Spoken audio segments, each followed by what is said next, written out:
you this morning is Karen Miller. And Karen and I have worked together for a long time. She recently left Morehouse to take on a brand new role at Middlebury College as the VP of HR and their Chief Risk Officer. So she'll be joining us this morning in this presentation where we're talking a lot about just a collaborative effort, some things we did at Morehouse around service delivery, and particularly around enrollment services and enrollment management. So today we want to talk about customer service and capacity building, talking a little bit about what customer service means, and see if the way we talk about customer service is the way you're thinking about it on your campuses, or the way you organically think about customer service in your world. We're going to do some customer journey mapping, which is a little bit different. Thinking about the way we deliver service through the lenses of our customers and how we purport to their needs. And then we're going to do a little bit of a breakout. Let you do a little bit of an exercise after thinking about customer service in the way and the services that you deliver through that. And then we'll wrap up with your reflections of your work. So things I like for us that we'd like for you to kind of take in consideration. I like to talk about the work that we do, particularly enrollment management, enrollment services, as a strategy that you might have to do this what I call administrative retention. Because in most cases, I don't know anybody have academic retention in their portfolios on their campus if you're in enrollment. No?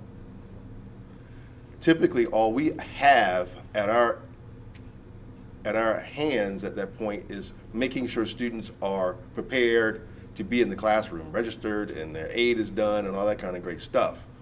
Without that, then they're still not prepared to be in the classroom. So who's working on your administrative plan, retention plan on your campus, and how are they working your administrative retention plan?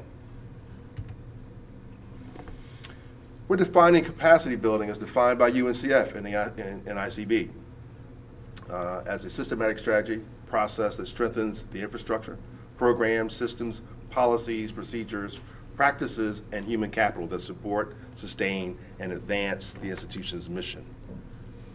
That's a lot, because when we start thinking about that, we really start thinking about what it takes to make that happen and what does that really look like on a campus to have that kind of strength for sustainability.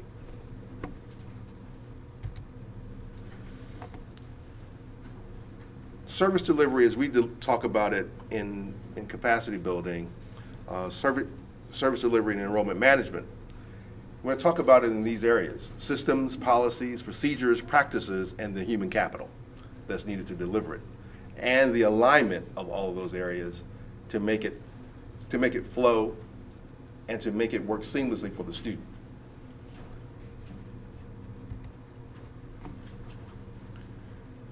Service delivery is capacity building. Service delivery is capacity building because it supports the institutional mission. Because if it were not for our students, why would we be there? And we're there to serve them. So we talk about that by focusing on the administrative student retention, by making sure that our customers, our students, have all the things and all the resources that we can provide to them in a very user-friendly way to make sure that they've been able to handle what we like to call their administrative business prior to day one of class. So just want to share a little bit and have a conversation about what it is we are talking about when we talk about customer service. And obviously it has something to do with the customer. But most of the time when we start talking about it, one of the first things that comes up is, that idea of the customer's always right, and customer service is about giving the customer whatever he or she may need. And what we're going to invite here is some thinking that although it starts with the customer and consideration of the customer service actually doesn't end there. It has something to do with the work that you're doing. And here we want to encourage some thinking beyond customer service as kind of how you answer the phone and whether or not you can kind of keep down student complaints, but to really think about customer service, about the way that you do your work, because that's important. So when we think about customer service, yes, it's about the customer, and yes, it's about your work, but service actually happens where those two things intersect. And so we thought we might give an example that might make this a little easier to understand. So you could say for food service that for the customer, they need food and food service provides it, right? And so that's where there's an overlap between what the customer needs and what work you're performing. But what happens if the customer actually needs fast and convenient food? Then your service actually becomes food to go. And if they need this social dining experience, your service, although it's still providing food, is really about dine-in service. Or if the need changes to special events and different locations, that your service, although it's still providing food, is actually catering. So we're hoping that that helps to make sense on how you have to tailor your response to the customer needs. So customer service actually happens in that point of intersection. So how to think about the customer is when we start talking about the journey map. To begin thinking about it from the customer's lens or our student lens. I know that gets to be a little dicey sometimes in higher education. We start talking about customers and students aren't customers, and faculty have this different notion. But from a service delivery perspective, they are our customer, our primary customer, but in enrollment services, we have customers that are internal to the campus, other areas. But today we want to stay focused on particularly the focus on our student. Not just the type of student that you have, but the needs that your students have while they're on your campus. And then think about your responses to that question. Not just the type of students, but what do they need? What are they asking you for? And are we delivering service in a way that meets their need?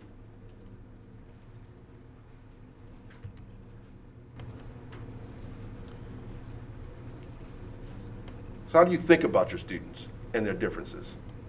Do you ever think about your students in a way that you put yourself or walk a mile in your student's shoes to think about how they may perceive you and the work that you're doing? And the services that you're rendering? It helps you understand the lens and the perspective in which you might want to engage your students for service. Through the customer's lens or the student, they may be going, what am I doing? I don't know, what am I thinking? What are they feeling? You don't know any of those kind of things until you start to have some real interactions with the student. And oftentimes they are telling us that by the way they respond to the services that we're already delivering. But the question is, how closely are we listening to what they're saying they need versus saying, this is the way we've always done it, so you're going to conform to the way we deliver the service, which is a little bit backwards. Their lenses inform you about their need. They'll tell you, I need this. Our job is to figure out how to fulfill that need, because ultimately, if we fulfill their need and they get through our processes faster and much more efficiently, then they have the education, they're positioned to put themselves in the classroom to have the educational experience that they're there for. So the customer journey mapping process and how they need may evolve through different stages. Most often,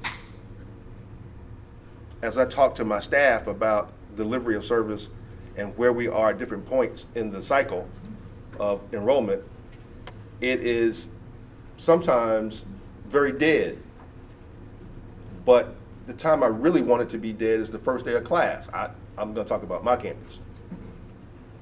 First day of class versus them being in class, They are trying to fill out a FAFSA or trying to get that last bit of coursework registered for.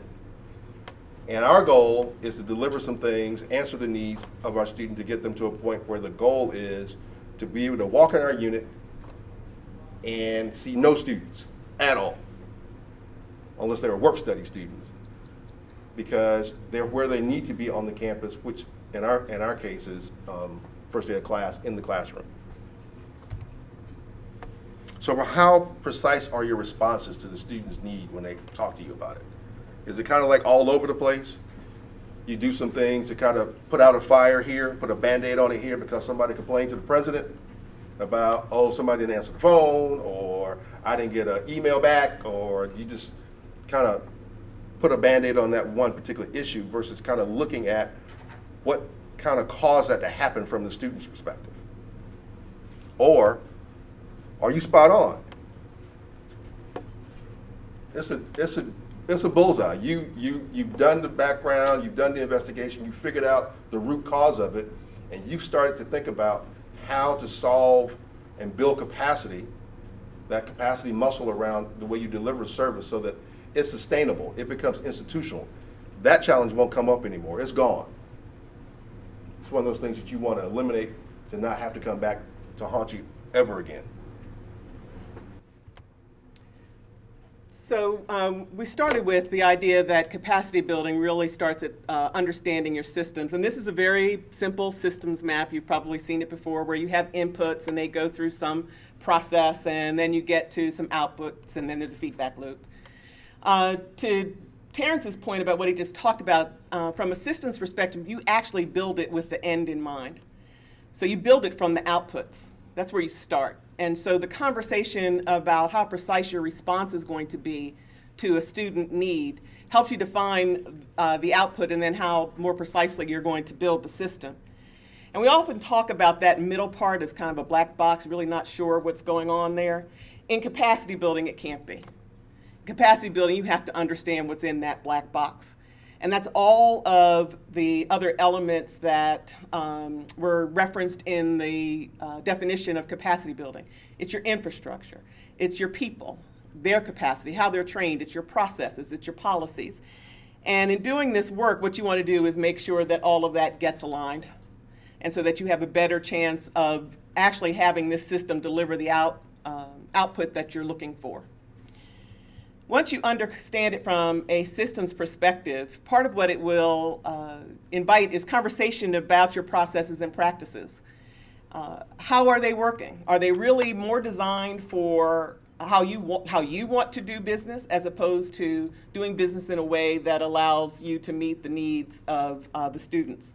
So are your policies actually setting up barriers, preventing students from being able to move forward? Gives you an opportunity to think about all the different ways you can engage the student. What are the modes of delivery that you have for these services? Are you using face-to-face too much or not enough? Are there opportunities for you to use electronic media to help communicate or to help process? How prepared are your people? Do they understand how to deploy their work through a service paradigm? It requires some retooling on the way that they think about their work, both as it relates to internal customers, others within the institution who are dependent upon the work that they do, but also for students, for parents, and general public who may be engaging your enrollment management offices. And technology obviously becomes a big part of this. Do you have the technology that you need for this, and are you using it effectively? So we thought we might stop at this point. Hopefully you've got at least a general idea of the kinds of questions we would want you to think about from a tabletop exercise. Handouts? Yeah, I got them. You talk through this. Okay. So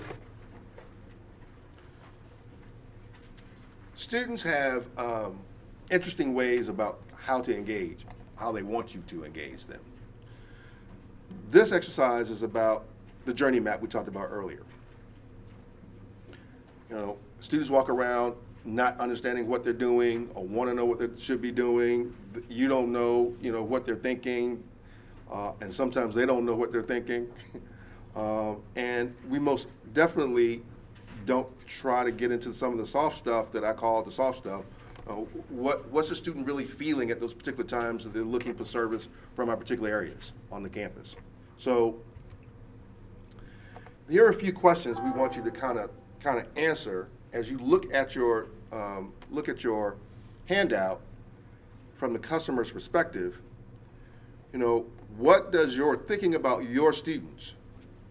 What does your student need? What is your current response to the student? And what systems do you have to address the needs of your students? And how is that deployed? How are they organized? How do you address it? What are your practices and policies around that? Are they the most beneficial policies that make your process more efficient? Who's tasked to address those needs on your campus? Do you have the human capital in place or the technology pieces in place to address the needs? What technology do you use, if any at all, in these processes to answer the questions that your students have? And based on your answers, what could we do to improve your service delivery in this area? What could you do? So I just want to walk you through a little bit. Each table has a different exercise, 1 of 2 exercises. And if you look, the very first thing is what lens is the student looking through. You notice here we don't say first year students, sophomores, juniors. That's not a lens. The lens is how you're actually viewing the world based upon what it is you're thinking, feeling, doing at the time. So one set of you has a lens of a customer that does not know what to do. In many respects, you would think that's a first-time student, right? And that's actually how we started this. From a first-time student's perspective, what lens are they viewing your work? And it is, I don't know what to do. But if you think about it, there are other students who fit that lens. It could be, time for graduation for a senior who doesn't know how to apply for graduation. So the lens allows you to open that up as opposed to just solving a first-year student's problem. The others of you have, for somebody who comes in and needs help, that's a lens in which they're viewing it. They may not be able to articulate that clearly, but they're coming into your shop because they need help. Then each of the exercises walk you through stages. Everybody has the first initiation stage. That's the first point of contact with the student, the first time you have an opportunity to engage your office. And then there is a second stage. In one case, we want you to think about how do you move students to help themselves. And in the second stage is how do you help them get to problem resolution. You'll note there that we give you some sense of what a student might be feeling, thinking, doing at each of those stages. Feel free to expand upon that. If there's something that is unique in your area about how students may be engaging you at each of those stages that you think enlightens how you might respond, feel free to explore that. But at the bottom, then, we tell you what they need at each of those stages. And so the question is, what are you currently doing in addressing that need in your offices? And then what might you do in a service paradigm where you're overlapping need with the work you're actually doing? And to actually ask you to go through that for each of the 2 stages. Any questions? So you can work in groups at your table, and we'll come around to help answer some questions.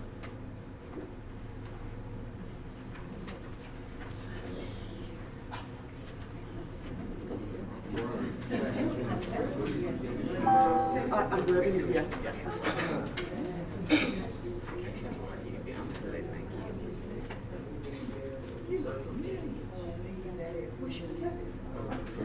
Dixon? Yes, Nathaniel.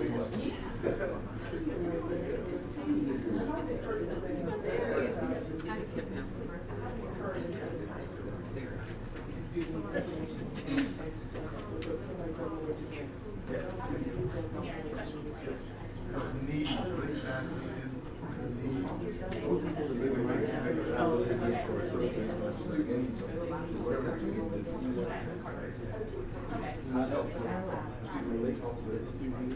Anything. At this point, we're just gonna run through our records.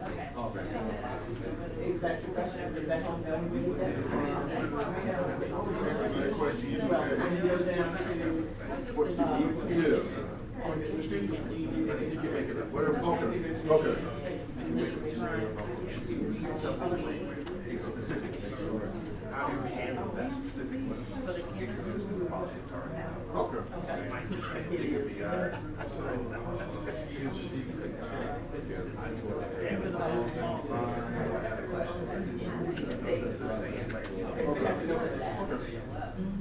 Thank you.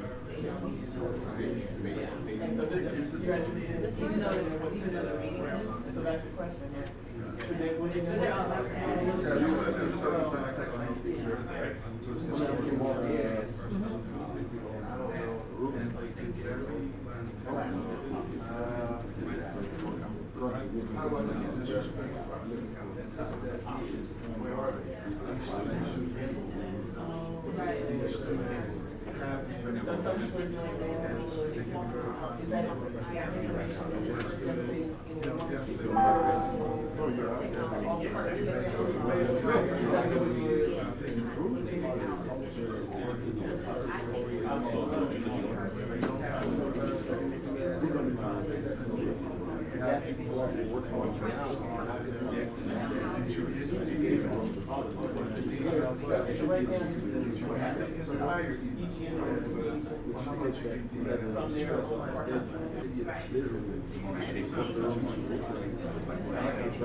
what we're looking into.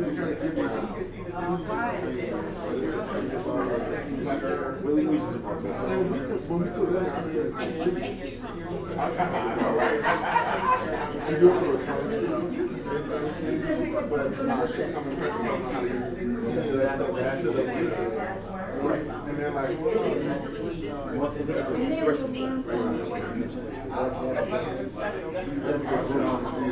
how do you help them understand the system? Because you don't really want them in it, because they can also change it.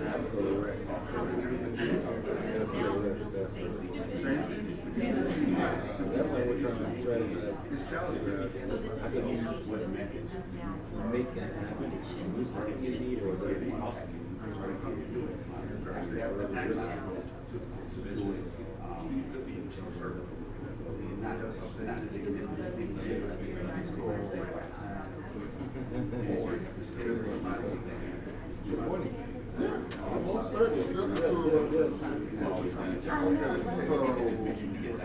That's one option. You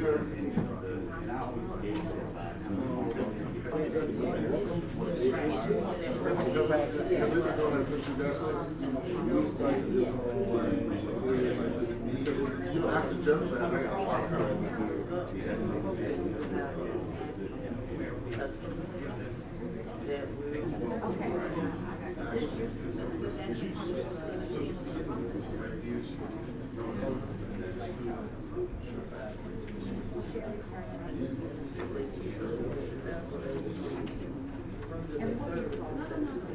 I'm gonna treat the staff and share with them.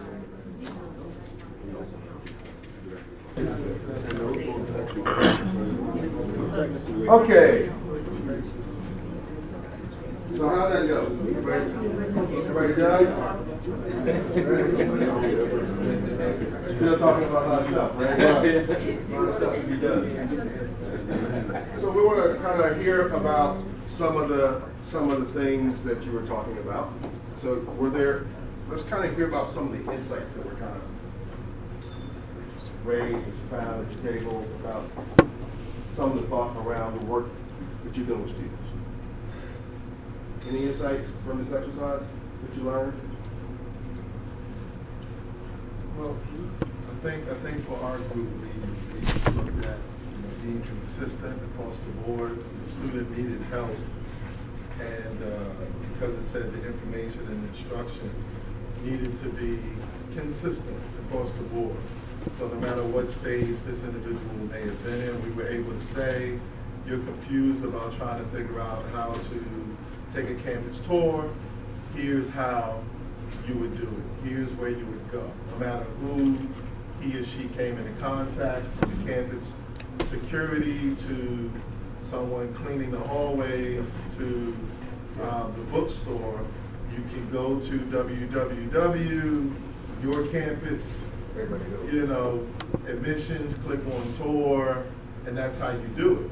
And if at that point the person is still in need, then we begin to take it to the next step. Our practices include guidance or personalization to the point where we would take them to the admissions office, get them to the place they need to be, where then there's sometimes those computer stations that we have where we can actually take them to that location, help them do it, or transfer them over to the person who can finish it up from there. And that should be no matter who they come into contact with. So that was one of the things that we talked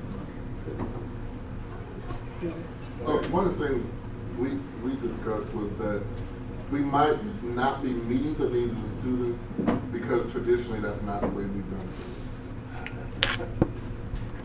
it. And the pushback that comes when you try to make adjustments that are necessary for today's students, but are not what people are comfortable with. Not what?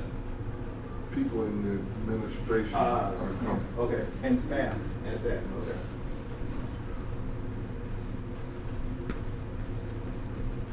One of the things that we talked about was also trying to be preventative and proactive so that you can reduce the number of problems that arise.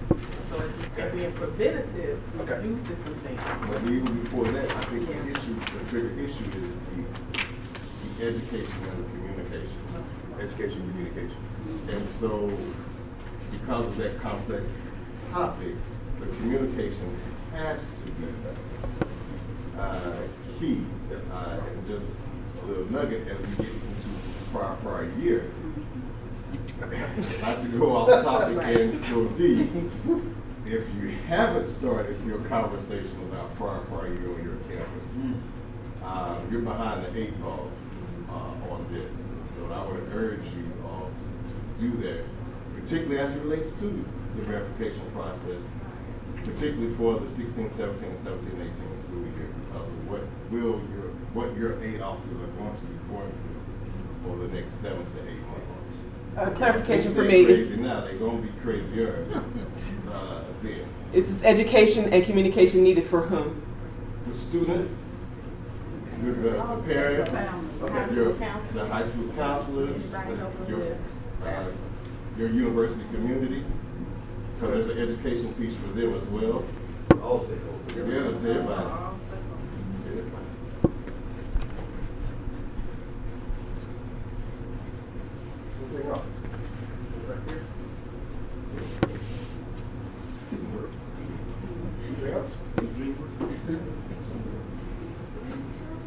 Okay. Okay, so there's a lot here. So the next question we have is, can you see how focusing on this work really is capacity building work? If you go back and look at the definition from UNCF, how is this work, focusing on this, really capacity building? Okay, So that they're online.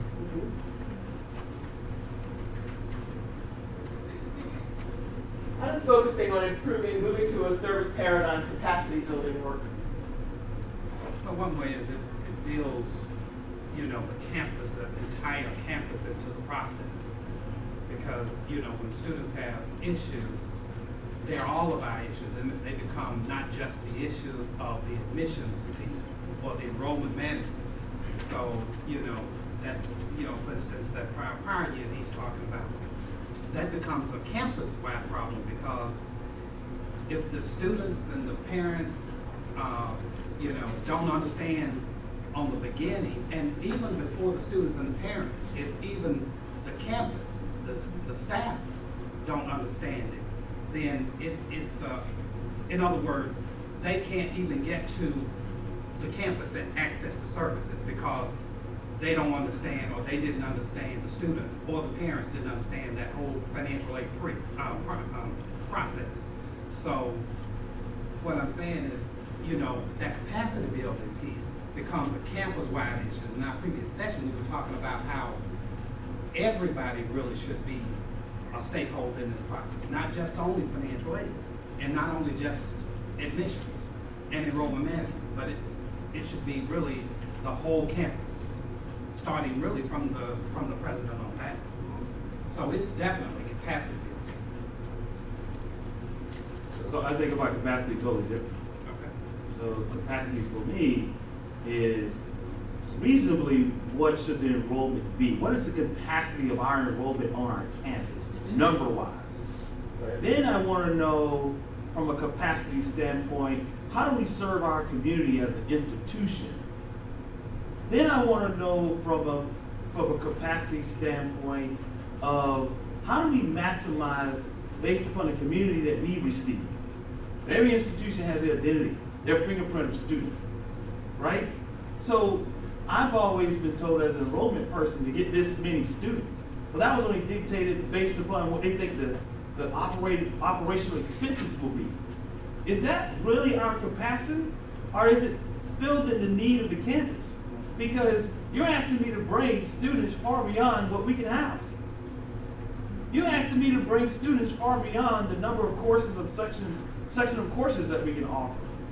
Because we don't have enough full-time faculty, and campus resources are strained so much in certain areas where we can't get enough adjunct professors. So when we talk about capacity building, we talk about enrollment a lot, but capacity building could be over in advancement, right? How are we building the advancement piece of it where it connects to the rest of it, so that when we talk about operational expenses and how to deliver on the operational expenses, then we're doing it from different pockets. So I think tying both of those together, what I'm hearing over here is that taking this through a service lens can help you align the entire institution, that it just doesn't become siloed issues. And from your perspective, it also ensures you're all aiming for the same goal. Correct. And that you're not giving contrary goals and directives to one unit that another unit who has to serve, Right, exactly. ultimately has to serve, is not getting the same direction. So that taking it on from this perspective can cause you to have some goal alignment, force that conversation as well around goal alignment. Yeah, and see, that's the whole piece of the capacity that I'm talking about. Because, when in other words, the strategic plan, if the entire campus is involved in that plan, then, and schools, HBCUs for a long time have not really focused on building that capacity around what is it that we can provide for the student. In other words, if we only got 500 dorm rooms, then why are we saying we need 700 students? Well, part of that is probably because we didn't have all of the right units down, sitting at the table when we decided to issue those goals and objectives. And by building everybody that's in the process, that's all the units that should be at the table, then certainly the housing area should have been in that process. That's what I think of when I think of capacity building to better service our students, as an example. I think that, and another thing is, there has to be strategic clarity. Often in our institution, the offices don't even know what the other offices do. So, I think that's the first step before we can develop, a strategic alignment. People really need to understand what the other offices do. And that's been a great deal of my work over the last 4 months, is providing some strategic clarity about how the offices even interact, because for 133 years our institution they haven't. So,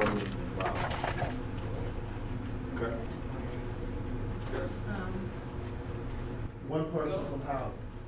And then you see if you can get buy-in from that grassroots team to sort of keep everybody in the loop on that level, because it typically isn't coming top down. Exactly. It's gonna have to come bottom up, and we have to make sure that while we, eat lunch together and make this our little lunch thing, that it really is in line with the mission and the vision of the university and all the other departments, because they always act like they're too busy. In some instances they are, and they don't wanna lend you staff to meet for an hour or two. So we have to meet for an hour or two, especially when we're behind the 8 ball. So some of us are just wising up, and we're meeting, and we're bringing this information to each other. And then when we report out, this is where I've been winning. When we report, we send it to everybody. We CC the the VP for enrollment. We CC the VP for student success. We CC the housing directors, and then they go, y'all did that? And yes, we did, and you didn't have to tell us. So. So this issue of money, how many of you have students who, in trying to get through a process, you see multiple times? Or do all your students get through the first time breeze? So to the extent that you are continuing to engage student in processes that require them to get multiple points of contact, and you're expecting a different outcome, it's not going to happen. You have to understand that this process is designed to require multiple contacts. If you have students who take multiple times to get through it, because you have a process or a system that is designed to require them to take multiple times to get through it. So when you do the service delivery work, what you can do in terms of some of that money is find some efficiency. Yeah. Find some ways to get those barriers out, because every time a student has to come talk to you 2-3 times, that means you aren't doing something else. You're not coming to his meetings because I'm too busy, because it takes students 2-3 times to get through my process.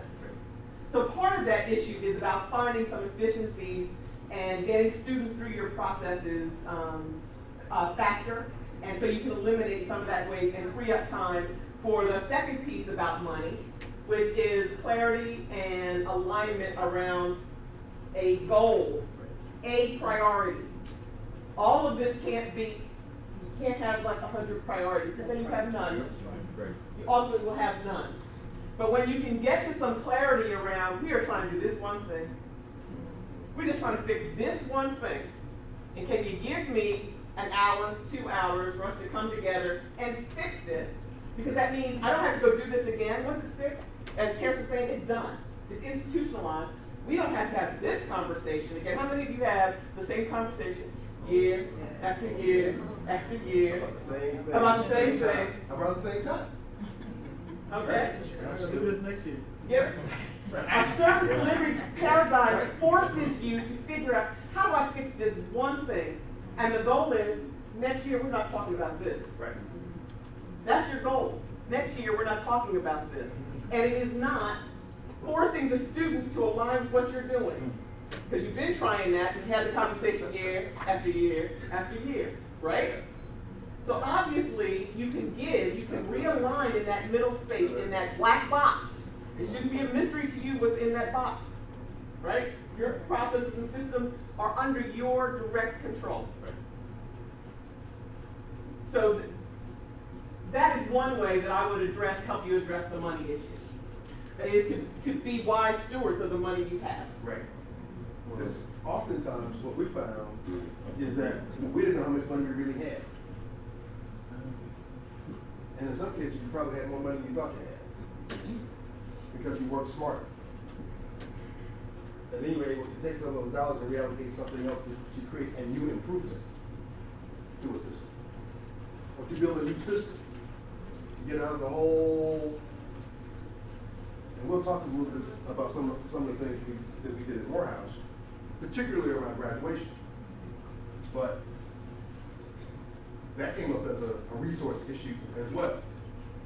And it turned out to be a situation that we automated away from folks' checks. Completely away. So there were a couple more, we wanted to talk about challenges. Some of that has already started coming up, so money and buy-in. What other challenges there might there be to bringing a service delivery paradigm? So, to that point, I see you're going to come back to you in a second. To that point, what drives Ritz-Carlton's decision about authorizing frontline people, everybody from the doorman to custodial to intake, concierge, is a value paradigm around their customer service. Okay, and you can have you can value different things in your customer service orientation. There's a philosophy around your customer. What's the experience we're trying to create? How do we want this to feel to the students and parents? Then you get to the value paradigm you're bringing. What Ritz-Carlton values is customer relations. Okay, that's what they value. But you can also do things like valuing efficiency. And that an efficiency paradigm, if people understand that, they know how to, you can authorize and empower them to take waste out of the process. Empower people to see, we've got a bottleneck here, and you're willing to listen wherever they are in the organization. When somebody says, we've got a bottleneck, because we value efficiency, we listen. That's not a huge lift, doesn't cost money. It is just a mindset about what it is you find important to you from a service paradigm. So the customer service lens can also help you figure that out. We got trust and challenge. You got trust.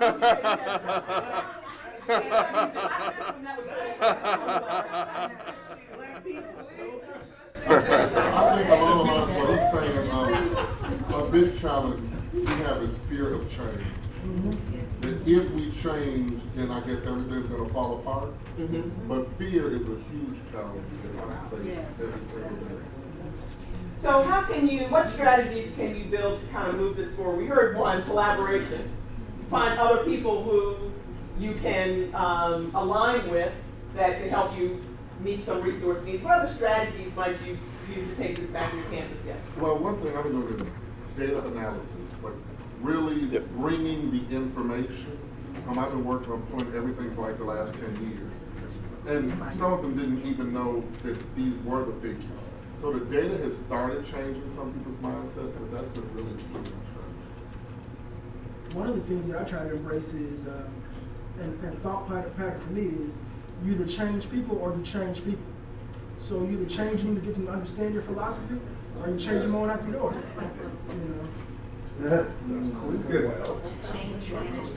But when that goes back to the challenges, one of the things about changing people, since we're on that subject, is sometimes people are union, some people are non-union, some people are like in our agency, HR. It's just a really difficult thing to do sometimes, no matter how many UDC, but we sort of operate like that. Okay. You have union employees, non-union employees. Any other strategies, burning strategies that you're thinking about that you might help to take this back to your campus? I think one other thing is to actually listen to the people doing the work. Yeah, I'm over enrollment management, but I don't know all the intricacies of financial aid. And so I had a conversation with the head of financial aid. Like, I need you to explain to me what you all really do. But just listening to the people has helped greatly. Right. Yep. Anything else? Engage faculty in the process, in this process. Because remember now, faculty sees the students once they are there every day, way more. We're done, basically, once they get to the campus. But faculty, see, in a lot of campuses, faculty, like you said, John, a lot of them, and not only just faculty, but I know some of them have been there so long, and they are not really engaged in this process. They can teach some chemistry, but in terms of student service delivery, what are some of the things they can do even in classes? Yeah, right. Take the So- role. Yeah. That's the first thing. Take the role. That would be a start. Faculty Yes. to really engage in saying the kid was here or not, because that actually has a major impact if they don't take the role, because guess what? Financial aid, if they can't confirm that the student's set in the class, Right. they got to send the money back. That's true. And guess now, there's some things for your consideration again. Do you have a strategy to address administrative retention? Do you currently have a strategy to talk about that? Who's working your administrative retention plan? The stuff we're talking about. Who's working that plan? And how are they working your administrative retention plans? We started this work at Morehouse by thinking about how to consolidate and collaborate to move students through our process, our enrollment process, a lot smoother. And that, I told you that the output is the most important thing in building your system. The goal here is day one readiness. right. Okay? That's clear. Day one readiness was the goal on this. Again, to Karen's point, the whole idea of the team was centered around, we wanted to be able to whistle through our department, through our unit, enrollment unit on day one of class, and sound resonated off walls and off our bodies and no students. That was it. And so to that end, we start talking about looking at the lens, I don't know what to do. General information from the student. What the students didn't know. We looked at our systems. Our prior systems were very, very siloed, very territorial, almost down to a person in some cases. The new paradigm became single entry, one point, the one stop, and a very collaborative kind of communication, a collaborative effort between business units. Our practices were individualized attention. Now, we have a much more informed customer because we've given them some tools, some information. We've armed them with some things, including resource and technology to go in and self-serve. How do I get through the verification process? Here you go, take these forms, upload them to this system, they come to financial aid and they look this way in about 48 hours. Communication was very siloed. We had an admission process that would send a booklet out, have everybody's stuff in it, and then everybody else talked to them in a very siloed way. And if something changed from what they sent to admissions in the beginning, like the way you log in to authenticate your way on the campus to get into a portal to accept your aid, that never got communicated back to the admissions office, then now the student, the customer, is very confused, right? So we now have a joint website, with targeted communication, a call center, so we can have some synergy around the type of communication that's going out. Our people were specialists. They did that thing. Just the one thing they did. We want to make everybody a bit more helpful. So that meant some cross training. You became general. So some general knowledge about all of the things in the unit. So when people walk into the one stop, there's an enrollment counselor there that says, okay, what's your problem? Oh, I don't understand how to accept my aid. Let me show you how to do that. Instead of having to interrupt an aid officer that might be packaging, right? So we have technology that was single use. Now we've got multiple uses for technology pieces. Our systems were layered. All students came through the same pipe priorly. Now we cleared the pipe and focused on what they need. Identifying students by segmentation of need. Our practices were alpha cluster and very reactive. We have a tiered access now, a proactive engagement on talking to our students to clear them through a process. Our communications at best were very sporadic and typically reactionary because we found ourselves back in the same place again and now we got to send this communication out, right? Now we use some batch formats to get information to students and as we process, and we're very proactive about, we see this problem coming, let's get in front of it, let's have that communication out there months in advance. And the technology pieces are the same. Takeaways? This customer service piece works at the intersection of what the customer needs and your work. That's where it is. That's where the service is, between these two. this has got to be very intentional, and it can't be one of those kind of things that you don't get the stakeholders at the table to a point to say, oh, we're just going to use this as a project and we're going to do this, because what it does is it puts you back in the same situation again in the next year. If it never becomes institutionalized, you will always do this work over and over and over again. I know we're running, and that's where You think we have, what, 2 minutes? people Have we have 0 0 minutes. minutes. Any final questions? Yes. What happens? I'm going to tell you that there was some pain in this process. We had roles that went away. So when we went to a situation where we had a one-stop, each of those business units had a receptionist, a person that greeted you when you walked in. I don't need those like that anymore. I need a center. I need somebody that has the autonomy to be able to talk about what happens when a student walks in to receive, what the need is, what the challenge is. We want to stop students coming in and going, I want to see Mr. Montgomery. Because only Mr. Montgomery can handle it. What's your problem? I need to see Mr. Montgomery. No, what's your challenge? Right? We can, Charlie, solve your challenge right here. What's your challenge? So we're really trying to break students' paradigm around thinking that they've got to see that one person, because Mr. Montgomery won the lottery yesterday. He ain't coming back to work. Right. Now he's coming. Right. So we want to thank you for your participation. This was engaging. There's a survey on your table if you would fill that out. And can I leave them on the table? No, just bring it to me. Okay.